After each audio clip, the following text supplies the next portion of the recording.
안녕하세요. 워런 버핏처럼 매일 신문을 박전무와 함께 읽으면서 투자의 고수가 됩시다. 웜의 신박한 아이디어구만 라는 뜻으로 웜의 신박 2022년 오늘 4월 12일 순서 시작하도록 하겠습니다. 많은 댓글 거의 다 읽어보고 있습니다. 격려해 주시고 또 좋은 아이디어 내주시고 굉장히 또 이렇게 링크를 만들어 주신 분들 비롯해서 여러 가지 아이디어 내주신 분들께 진심으로 감사합니다. 그러면서 벌써 일주일 만에 굉장히 채널이 풍성해지고 마이크도 이렇게 좋은 마이크 구입해서 훨씬 음질도 좋아지고 나날이 이제 발전하는 모습 다 댓글에서 얻은 아이디어입니다. 감사합니다. 빠르게 좀 시작하겠습니다. 아침에 회의를 하다가 좀 늦게 시작을 하게 됐습니다. 확진자 정점 찍고 뚜렷한 감소세 일상회복 속도 내나 이게 중앙일보에서 나온 기사인데요. 지금 우리 증시의 가장 큰 3대 악재가 아무래도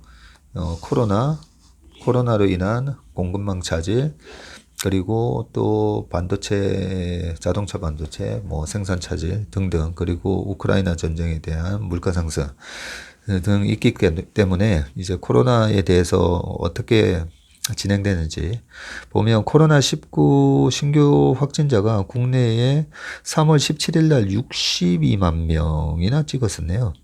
4월 11일 어제 기준으로 이제 9만 명까지 뚝 떨어졌습니다. 옆에 이제 그래프 보시면 확실하게 정점 찍고 떨어졌다라는 걸 알 수가 있습니다. 우리 시장이 1월 28일인가 저점 찍었더라고요. 2600을 깨고 그러고 나서 우크라이나 전쟁이 2월 24일 날 있었고 그 이후에 여러 가지 노이즈들이 있긴 하지만 페드가 이제 금리를 올리는 부분 등등 해서 약간 좀 답답하긴 하지만 지난 저점을 깨지 않고 이렇게 버티고 있고 또 시장의 색깔을 보면 미국 시장이나 한국 시장이나 약간 좀 리오프닝이 좀 강한 모습을 보이고 있잖아요. 그런 측면으로 보면 가장 큰 악재 2년 동안 우리 주식시장을 짓눌렀던 가장 큰 악재가 이제 서서히 fade away라고 그러죠. 서서히 사라지는 fade away 되고 있다라는 걸 알 수가 있습니다. 그리고 꽃세권 북적 가로수길 명동은 공실률이 줄어 라고 되어 있습니다. 이 가로수길이 실질적으로 이래 가보면 좀 휑합니다. 코로나 이전에도 좀 많이 이제 좀 예전에 한 5년 전에 그런 분위기보다는 조금 이렇게 상권이 침체되나 이런 느낌을 줬었는데 가로수길 공실률이 20%에서 지금 4.4%까지 떨어졌다고 그러고요. 명동에는 외국 관광객이 늘어 기대감도 있고 명동 소매업 경기 전망 지수 100에 근접하고 있고요. 여기 평일인데도 활기하면서 명동 상권 기지개 작년 공실률 50% 넘겼던 서울 명동 거리가 11일 사람들로 붐비고 있다. 코로나로 얼어붙었던 서울 도심 상권들은 최근 본격적인 일상 회복을 앞두고 활기를 되찾고 있다. 평일인데 저 정도 사람이 보이는 건 진짜 오랜만인 것 같습니다. 얼마 전에도 명동을 가보면 좀 한산했었거든요. 네, 그리고 가로수길은 저도 얼마 전에 또 식사를 한번 갔었는데요. 그때만 하더라도 한 달 전이었었는데 그렇게 사람이 붐빈다는 느낌을 못 받았었는데요. 어쨌든 여의도만 하더라도 벚꽃 보러 오신 분들 때문이긴 하지만 여의도의 저녁이라든지 그리고 다른 지역들도 보면 확실히 저녁 때 보면 사람이 좀 많아졌습니다. 한국경제신문인데요. 아무리 금리 상승기라지만 은행 주담대 금리 너무 올렸다. 어제 시장에서도 보니까 은행주들이 강한 모습을 보였었는데, 은행들, 특히나 이제 커머셜 뱅크라고 하는 소매은행 같은 경우에는 그 님이라고 그러죠. 네, 그 순이자 마진이라고 하고요. net interest margin이라고 볼 수가 있는데, 이 님이 예대 마진입니다. 예금과 대출 금리의 차이를 얘기하는데, 이 지금 대출 금리를 올리면 올릴수록 예금 금리가 보면 잘 안 오르잖아요. 근데 대출 금리는 조금만 금리가 올라간다면 확 올려버립니다. 그런 게 은행의 수익으로 바로 직결되거든요. 한번 읽어보겠습니다. 기준금리가 지금의 2배던 시절에 비해서도 주택담보대출 금리가 높은 수준인 것으로 나타났다. 기준금리가 지금의 2배나 됐었는데도 그때 시절 대비해서 지금 주택담보대출금리가 오히려 높다라는 얘기네요. 시장금리의 준거가 되는 기준금리가 낮은데도 금융소비자는 더 비싼 이자를 내고 있는 셈이다.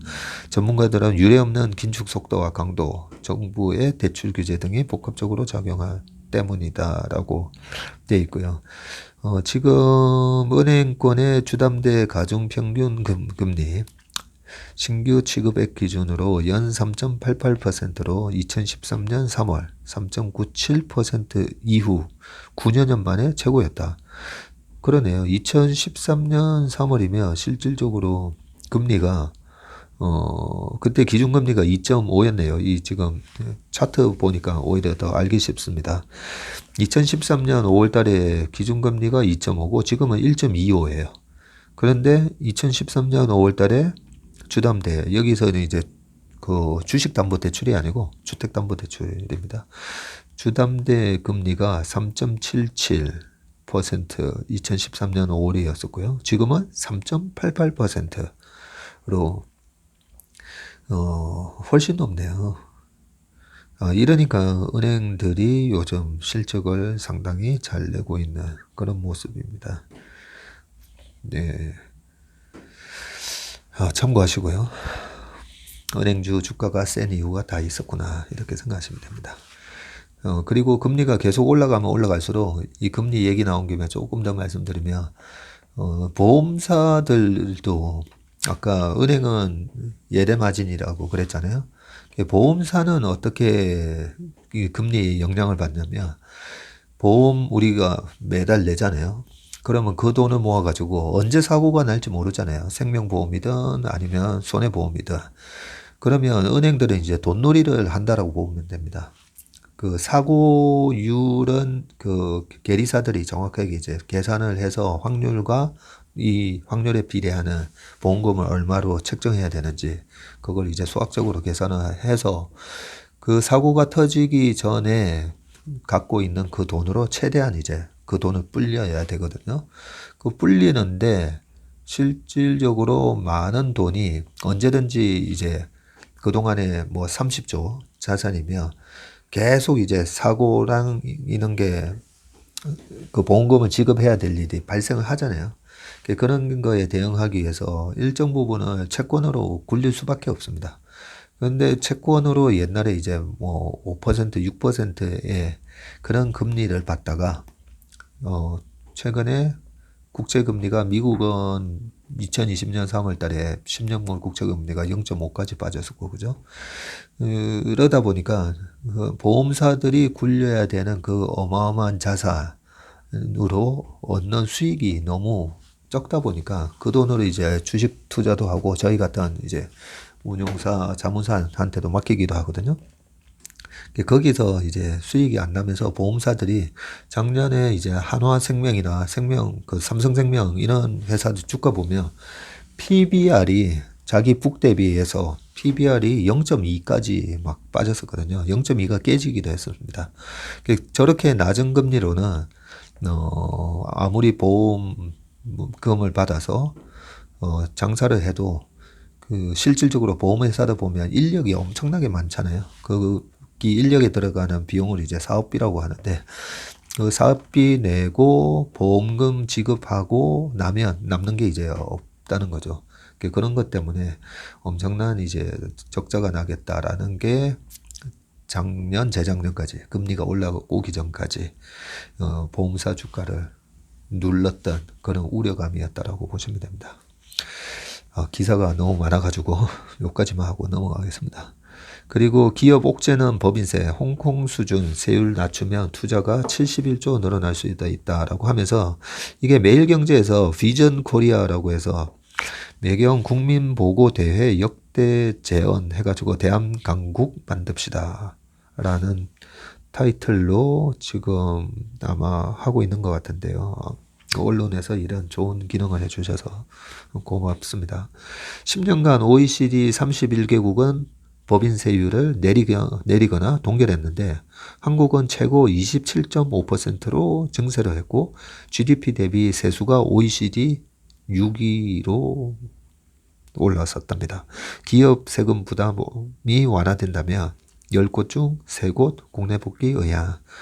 어떻게 보면 외국인들이 왜 3년 내내 국내 주식을 저렇게 계속 때려팔까라는 부분에 있어서 세금은 우리가 한번 생각해 보시면 기업이 이익을 이제 창출했잖아요. 매출에서 여러 가지 이제 원재료비, 판관비 다 빼고 이자 비용 다 빼고 이익이 나왔으면 그 이익을 가지고 이제 직원들 보너스도 주기도 하고 그 이익을 가지고 또 배당을 주기도 하는데 그 전에 그 최종 이익이 나오기 전에 이제 정부가 이제 세금을 뜯어가죠.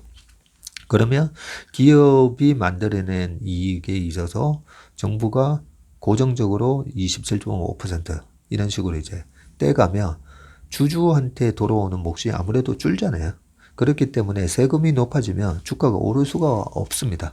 그런 측면에서 과거에 이제 트럼프가 당선이 되고 미국의 30% 넘던 세율을 20%대까지 이제 낮췄을 때 주가 그 트럼프가 이제 공략할 때부터 세금 법인세 낮춘다고 했기 때문에 저는 트럼프가 당선되면 무조건 주가가 급등한다라고 생각을 했었던 부분도 주주가 가져가야 몫을 정부가 많이 삥 뜯어가는 거에서 그 세금의 그 원리가 그렇다는 거죠.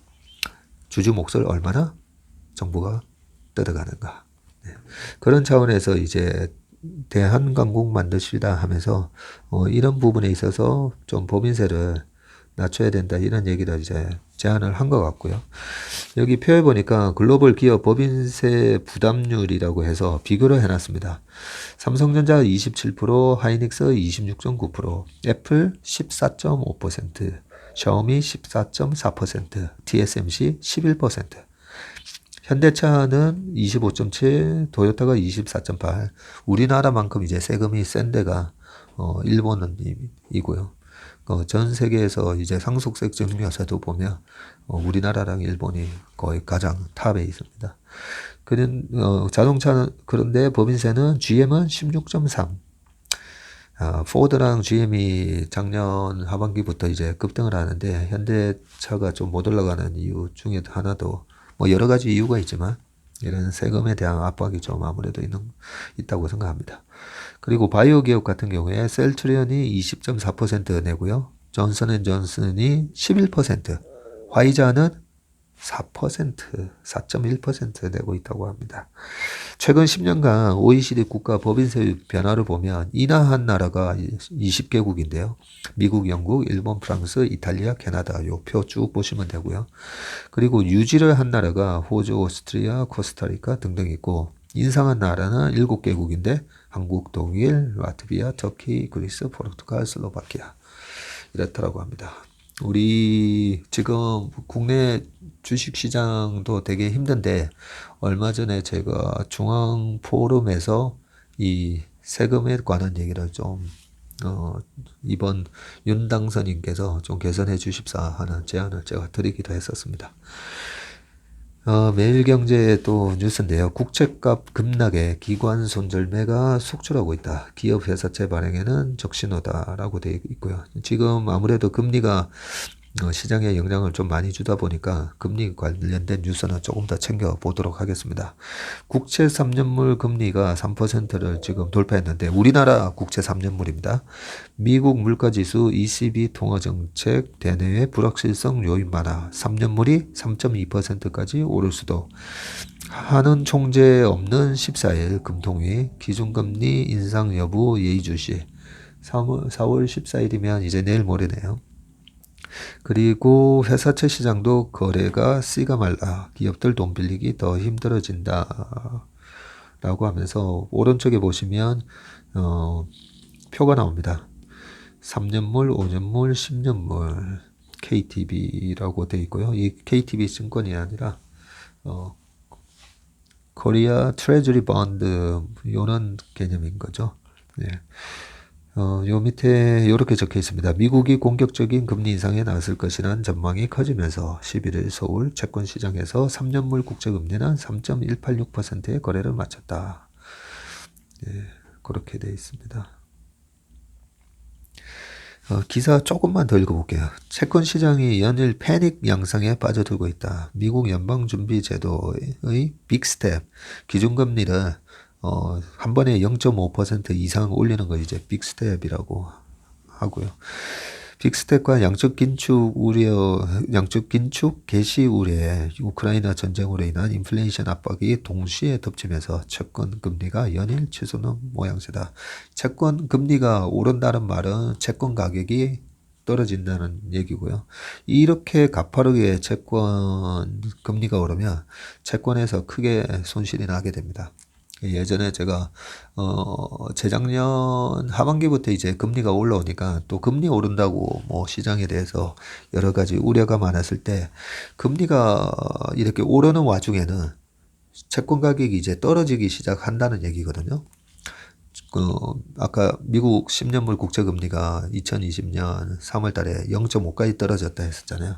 0.5까지 떨어졌으면 채권으로 따지면 채권 시장이 엄청나게 돈을 버는 거나 마찬가지입니다. 완전히 이렇게 채권 가격이 급등했다고 보면 되는데 지금 정확하게 이제 반대 현상이 일어나는 거죠. 0.5에서 지금 2.46 정도까지 올랐죠. 미국 10년물이. 그렇게 올라오면서 그 미국 국채를 가지고 있는 10년물 국채를 갖고 있는 투자자는 큰 손실을 보게 되는 거죠. 그렇기 때문에 금리가 인상이 된다고 해서 바로 주식에서 돈 빼서 채권으로 옮겨가는 게 아니라 채권의 금리가 이 정도면 꼭지 쳤다라는 주식도 마찬가지로 주식 이 정도면 이제 바닥 쳤네 이런 느낌처럼 채권 금리도 이제 오르는 게 이제 이 정도면 거의 꼭지 친 것 같아 라고 했을 때 본격적으로 이제 채권 쪽으로 자금이 몰린다고 보고요. 채권이 이렇게 금리가 올라갈 때는 아무래도 장기채를 팔고 이제 단기채, 아까 보험회사 같은 경우는 어쩔 수 없이 이제 채권을 들고 가야 된다 했잖아요. 그 픽스드 인컴에 해당되는 그런 고정금리를 주는 자산에 많은 부분을 투자해야 되는데 보험사들이 실제 그걸 합니다.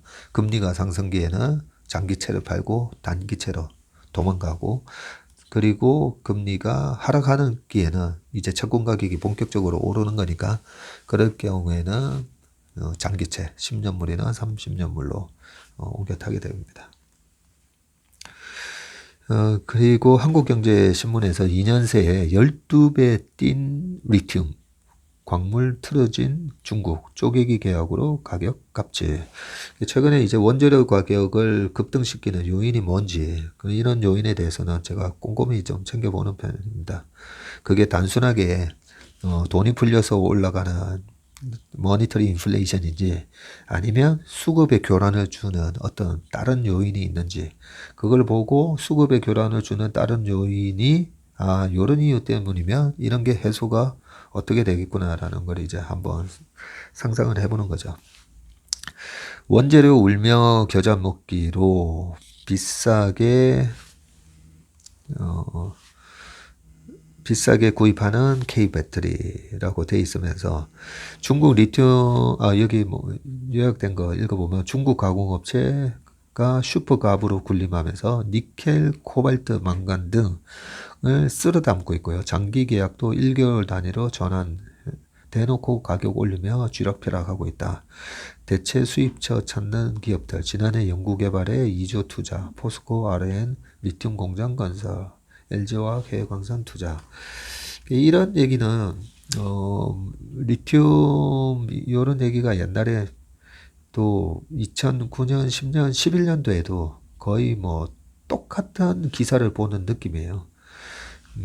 그래서 그 포스코가 예전에 볼리비아인가 어디에서도 이런 리튬을 대량으로 보유하고 있는 광산인가 뭐 호수에서 그 리튬을 채출할 수 있는 그런 계약을 맺었었다. 뭐 이런 기사도 예전에 본 기억이 있는데 여기도 그렇게 그런 부분이 있습니다.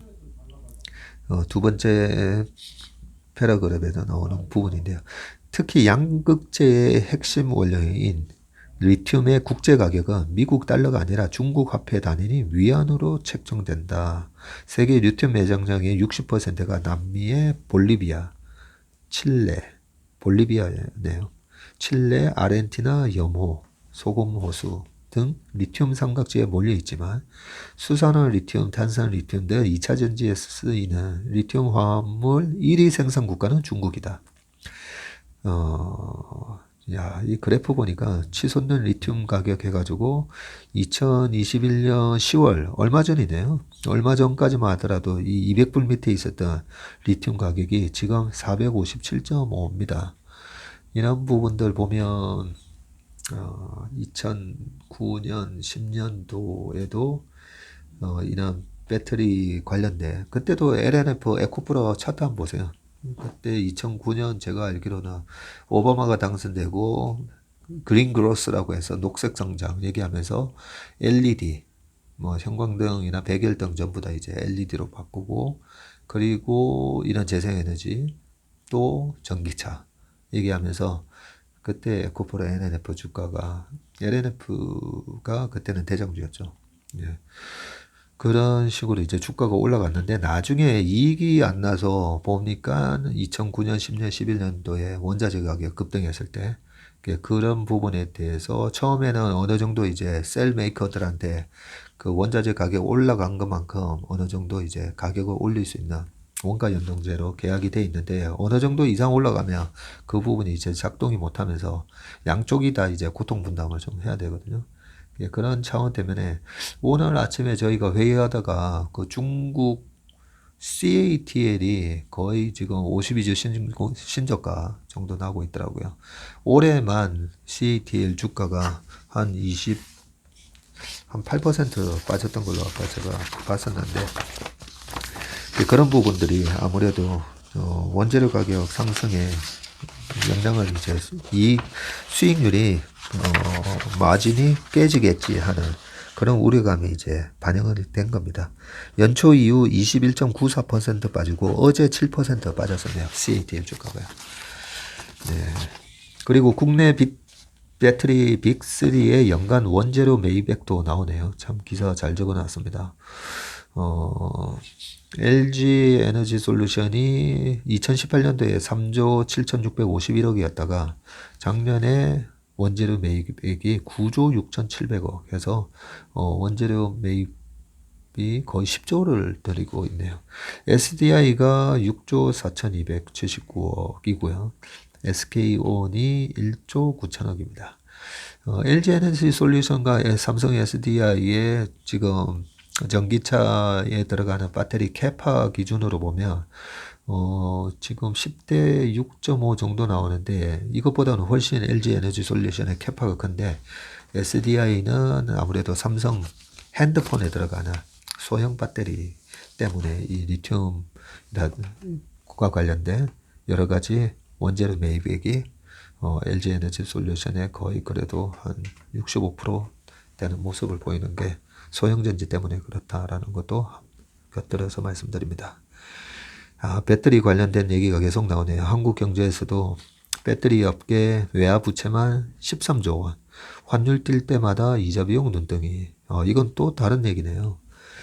외화부채가 또 맞나 봅니다. 환율 리스크까지 지금 설상가상이라고 하면서 LG엔솔부터 해가지고 에코프로 BM까지 K배터리 각사 달러 부채가 표로 나오고 있는데 삼성의 SDI가 3조 8,700억 정도 달러 부채가 있고요. LG에너지솔루션은 3조 4천억, 그리고 SK온은 1조, 그 다음에 포스코케미칼, 에코프로비엠은 1,600억, 그리고 984억 이렇게 돼 있는데 주요 기업의 달러 부채 원화 환산액이 1년 새 4천억 넘게 이제 급증을 했다는 거죠. 이게 환율이 올라가가지고. 근데 환율은 또 나중에 뭐 언제든지 떨어질 수 있으니까 단기적으로 이제 환율 때문에 너무 우려를 하지는 않아도 된다라는 생각은 듭니다. 그런데 이제 환율이 뛰면서 원재료를 매입할 때 거의 다 이런 부분을 아까 해외에서 가져오고, 해외에서 가져올 때 달러 또는 아까 뭐 위안화로 뭐 중국에서 요청을 한다라고 했을 때, 위안화도 얼마 전에 제가 엔화 환율 얘기하면서 최근에 위안화도 굉장히 강세다라는 부분을 말씀드렸었죠. 그렇게 보면 아무래도 수입해 올 때 원자재에 대한 비용이 환율 때문에 더 가중된다, 이렇게 보시면 됩니다. 그리고 매일경제에서 삼성 출장 대면 회의를 재개한다. 기업들의 일상을 찾는다라고 되어 있고요. 사진에는 보면 삼성전자가 11일부터 부분적 일상 회복을 추진하는 가운데 서울 서초 구에서 직원들이 점심 식사를 하기 위해 이렇게 나오고 있는데, 그동안 금지했던 대면 회의, 집합 교육, 출장 행사를 제한적으로 재개한다 라고 하고요. 삼성전자 사내 방역 지침에 대해서도 쭉 적혀 있었는데 2020년 2월 달에 기저질환자 재택근무, 그리고 9월 달에는 가전 모바일 시범 재택근무, 이런 식으로 쭉 재택근무를 하면서 거의 삼성뿐만 아니라 현대차 그룹에 있는 제 친구들 보더라도 굉장히 타이트하게 그동안에 방역에 대해서 관리를 좀 했었는데요. 포스코는 2년 만에 전원 출근이라고 하네요. 코로나 이전으로 속속 복귀하고 있다 하면서 삼성전자가 행사 299명 허용하고 부서 회식도 10명 이내 가능하다고 그렇게 되어 있습니다. 어쨌든 여러 가지 주식시장이 금리 인상이나 인플레 때문에 굉장히 좀 안 좋은 모습을 보이고 있음에도 불구하고 일상생활의 경제 활동은 빠르게 지금 회복되고 있다는 걸 알 수가 있습니다. 이런 걸 봐야 주식시장의 가격 움직임에 내 심리가 너무 흔들리지 않습니다. 또 그 다음 뉴스 보면 한국경제 2조 까먹은 애물단지 브라질 제철소가 철강 슈퍼호황의 동국제강 보물단지로 돼 있네요. 작년 영업이익 8천억 원이 밑빠진 독 같았던 브라질 CSP 철강값 강세, 순이익 8배 급증, 우크라이나 사태로 올해도 최대 실적, 우크라이나 사태로 올해도 최대 실적, 이 부분이 주목이 되네요. 동국제강도 컬러 강판, 철근이 호황이다 라고 되어 있습니다. 2016년 준공 이후 2조 원 넘는 손실을 내며 동국제강의 애물단지로 불렸던 브라질 일관 제철소가 작년부터 슈퍼 호황을 누리고 있다. 주력 생산 제품인 슬래브, 철강 반제품 가격 급등으로 지난해 7천억 원에 달하는 영업이익을 올린 데 이어 올해에도 작년을 능가하는 실적을 낼 것이라는 관측이 나온다.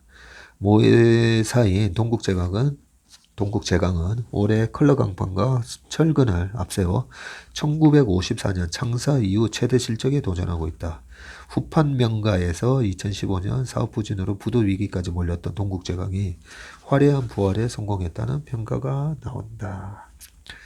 아주 반가운 소식이네요. 진짜 동국제강도 채권 시장에서 좀 기업이 어렵다라는 얘기가 2015년 전후로 나왔었는데 2015년 그때 당시가 원자재 가격이 거의 다 이제 막 폭락했을 때거든요. 15년에서 16년 말 넘어갈 때 그때도 15년 말에 이제 미국의 금리 인상이 있었고요. 그런 여러 가지 때문에 그때는 이제 중국이 인프라 사이클이 끝나고 2011년 이후로 중국 경제가 많이 이제 침체로 들어가면서 거기에 이제 철강산업들이 좀 많이 영향을 좀 받았던 것도 있었었는데, 지금 여기 사진에 나오는 이제 동국제관의 연간 영업이익표도 잘 이렇게 또 그려 놓으셨네요. 2018년 기준으로 1,449억, 2019년도에 1,645억이었다가 작년에 8천억을 벌었네요. 이 부분은 뭐 포스코 봐도 비슷합니다. 포스코도 이렇게 큰 이익이 났고요. 작년 미국의 철강 회사들도 보면 다 21년도에 이렇게 이익이 급증을 했습니다. 이렇게 급증하는 이익이 일회성이고 다시 이제 꺾일 거야 라고 생각을 하면서 이제 우리나라 포스코도 그렇고 동국제강도 그렇고 주가들이 빠졌다가 뭐야 실적이 그래도 괜찮네 이런 분위기 속에서 주가가 계속 다시 꿈틀꿈틀하는 그런 모습을 보이고 있습니다. 말이 나온 김에 제가 포스코 주가가 어떻게 되는가 잠시 보고 싶어 가지고요. 이런 신문 기사를 읽으면서 이래 주가 흐름을 같이 보면 되게 재밌습니다. 예. 포스코가 작년 5월 달까지 41만 원까지 올라갔었고요. 작년 제가 하반기에 이제 뭐 차정장세가 올 것 같다라고 얘기했을 때, 그때 당시 이제 화학, 정유, 철강까지 이제 다 같이 재작년 하반기부터 이제 급등을 했었는데, 포스코가 참고로 코로나 때 이제 13만 3천 원 갔다가, 5월 30일에 작년 5월 달에 한 14개월 만에 41만 원까지 그렇게 갔었습니다. 그랬다가 지금 얼마냐고요? 지금 얼마냐면 41만 3천 원 갔던 게 지금 27만 5천 원입니다. 아니네요. 28만 3,500원입니다. 고점 대비 꽤 많이 빠져있는 그런 모습을 보이고 있습니다.